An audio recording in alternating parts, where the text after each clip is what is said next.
So paper is a material used for writing and packaging, among other things. It is made of cellulose.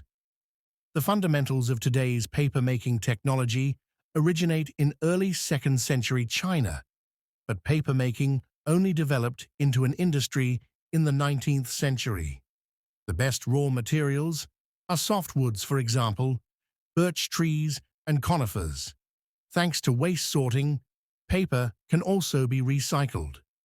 Wood contains about 50% cellulose, which is a constituent of the cell wall of plants and the most abundant polysaccharide found on Earth.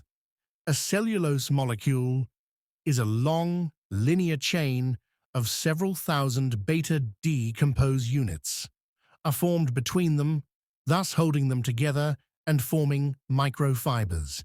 These then further bunch together and form cellulose fibers.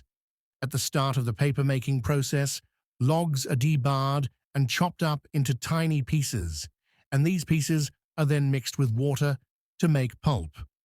Chemicals are then added to the pulp, and the mixture is boiled in a pressurized vessel until the cellulose fibers can be separated from the liquid, which binds them together.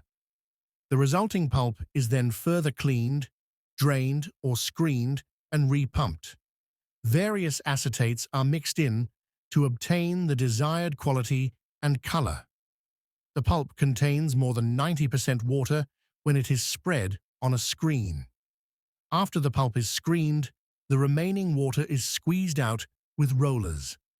By this time, the fibers form a continuous strip of paper. After drying and smoothing, the finished paper is wound into rollers and transported to processing plants. Paper is indispensable in our lives today.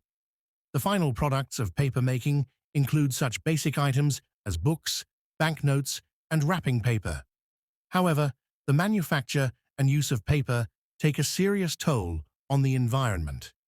Besides consuming enormous amounts of wood, paper making is also a water and energy into this process. It requires nearly 2.5 kilograms of wood and 100 liters of water to produce just 1 kilogram of copy paper. By recycling paper, we can save about 50% of the energy and water that would otherwise be used in the process. In addition, the more recycled paper is used for paper making, the fewer trees have to be protected. As a result, paper recycling helps protect the environment.